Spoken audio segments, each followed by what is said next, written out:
All right, this should be really quick. Chapter 5 was short. It was only about 20 pages. And more than anything else, it was just really atmospheric. We did get some stuff in Carcanis where what was her name again? Corlat's mom and Jan Tovis are talking about who's going to be queen here. And, neither of them really want to do that. There's no one really there. But this is going to be the start of, or, the end of the diaspora, I think is how they put it. So people are going to start coming over. And Jan Derrig, it's interesting that they have this shore. And there's a lot that we can glean from that because it's like the edge of water and dark, or water and land.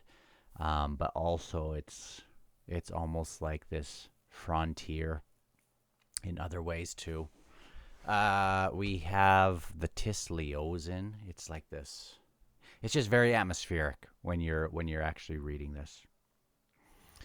And I wonder who's going to show up, right? We assume Spinnick and Nemander was in this book, and we haven't gotten back to him, which is surprising. Then we get to the spire, I think it's called, and the 5 pure Forcrolisae are going up, and one of them is calm. And then we have the watered one, but that comes up with news afterwards, and we find out that this is where the heart of the crippled god rests. So I assume this whole place is kind of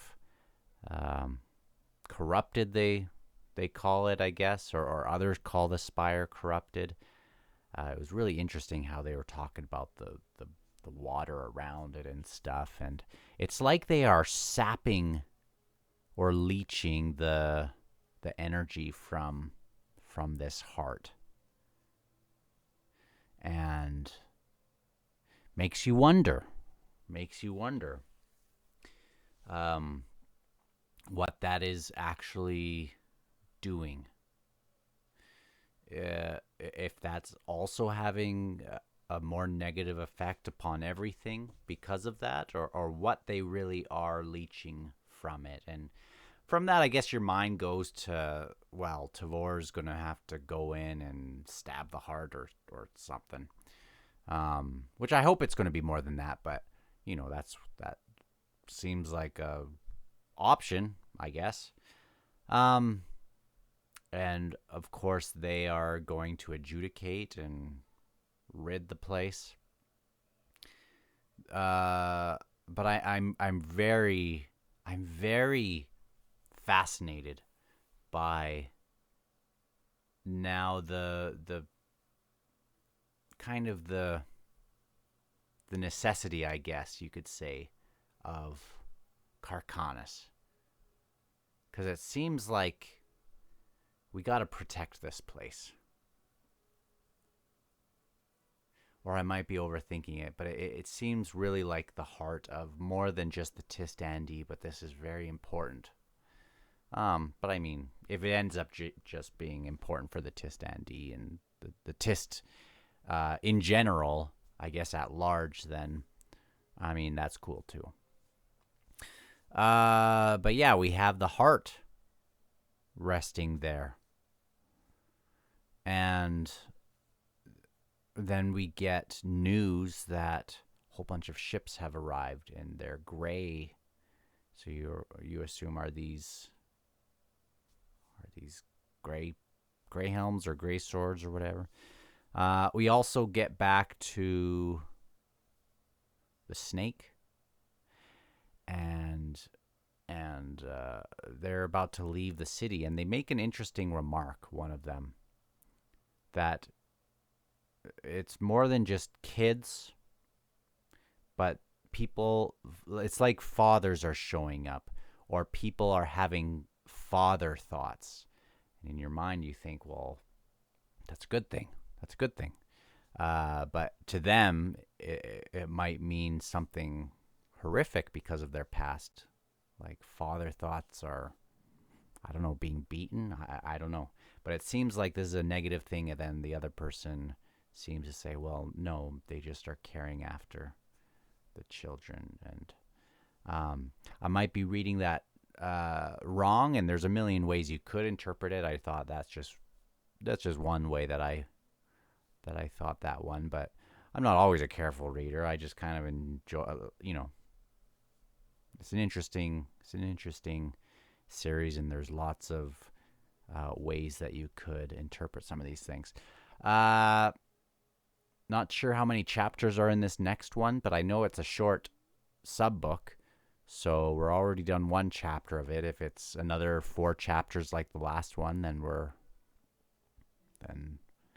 the next chapter should be pretty short, but we'll see. Anything else? I'm trying to think. We haven't gotten back to Ganos. We haven't gotten back to Namander. Still waiting to see if Quickben shows up. Still waiting to see Tool in his new kind of direction. See some talk stuff. Still waiting for when Hood will do some more stuff. We'll get Ublala and Draconis. Really waiting on that. Waiting to see if maybe Silver Fox does something in this book, but we haven't gotten hints from her. So maybe she's just chilling somewhere. I'd really love to see Apsalar. Sorry. I'd really love to see her at the end of this book. Really, really hope to see her. Hoping that maybe Callum isn't dead and shows up. Hoping to see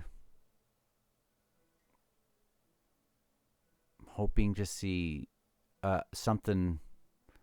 Fiddler is really a very central character in this series. Would love to see some great conclusion for him. Karsa hasn't been mentioned yet, really. Or has he? Yeah. Anyway, really looking forward to the rest here.